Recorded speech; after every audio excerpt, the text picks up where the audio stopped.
Review the tape from the Georgia game. What did you see from you guys that you liked, didn't like? Yeah, I really thought some of the young guys stepped up and played really good football for us. When I rotated some of those twos in there, Darian Kennard stood out as probably his best game. I thought Nasir did some really good things on the edge. Luke Fortner's been playing really good ball for us. Mason Wolf played his most physical game, so I was really pleased with those guys. With the first group, I'll tell you, E.J. Price played a really, I thought, consistent game from from the first quarter all the way through the fourth. So there were some good things. The thing that stood out as negative is some of the bad plays that hurt the offense and set us behind the chains. Like I said, we accounted for a sack. We had the procedure, where Drake, we didn't snap the ball when we should have down there in the red zone, and that set us back down there. Obviously, we can't get the personal foul calls with Logan. He blurs that line and he can't cross it, and so that's something that we're always working on with him. And then with Bunchy, I think it's not a malicious thing, but I think it's a learning lesson that you can't make contact at all with official, even if you're just tugging on his elbow to try to get his attention. So those are the things that stood out as negatives. Thought they competed, thought we played physical at times, but we got to clean up some of those mistakes in order to win a game like that. Eddie said he thought your second group was starting to come along like that group a couple of years ago where you can almost platoon. Is that what you're seeing? Yeah, I do. I see those guys getting in there and the play's not dropping off a whole lot as a unit. So, that's a good thing. It gives us some depth. I feel like it helps us in the second half sometimes when the defense is a little worn down because they've gone against a couple different guys. So I think it's it's a positive. And the biggest thing with that is you just don't want to see a drop off in play. If they're coming in and there's a significant drop off, then obviously you can't rotate.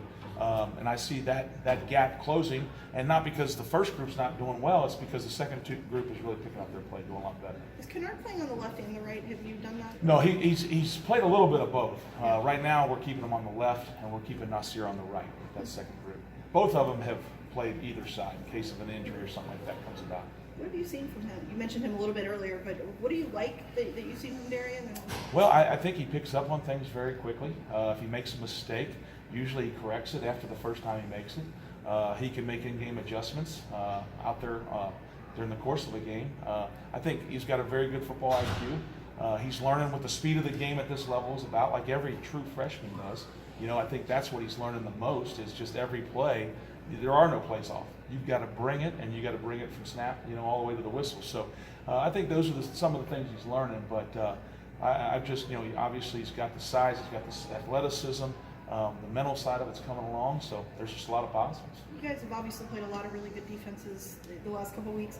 Do you have any theories about how you guys can get the run game going a little bit more? Yeah, I think just playing more consistent from tackle to tackle. I mean, it's not always the same guy, but you can't have a play where one guy messes up, and the next play another guy messes up, and the next play another. You got to have all five working together. I think that's going to be good. Obviously, when you get down like we were in the game on Saturday, you're not going to just try to keep pounding the ball, So I felt like at times we ran the ball as good as we have against those guys. Now, statistically, the numbers and all that may not have shown it at the end due to the fact that we had to throw the ball a little bit to get back, try to get back in and get points a little bit faster. So, but it's not like it's a formula that can change. I mean, we ran the ball around here, and we're going to run it again, and so I've got confidence in these guys are going to get it done. You just mentioned consistency, and Coach Stoops talked about it earlier too this week. What do you got to do to get that consistency back at that level? I just think it comes from practice, daily habits. This time of year you can't get stale out there in terms of, you can't get bored with the monotony of going out there and practicing on a Tuesday in November when you've gone out there 70 times before and ran into each other. You got to, constantly pay attention to the details. Pay attention to communication. Pay attention to fundamentals that we covered back in training camp. It's something that you can't forget and let those things slip this type of year. And I think our guys have done that. I think they focused really good today out there. I was really pleased with that. So we'll see where it goes, and come Saturday.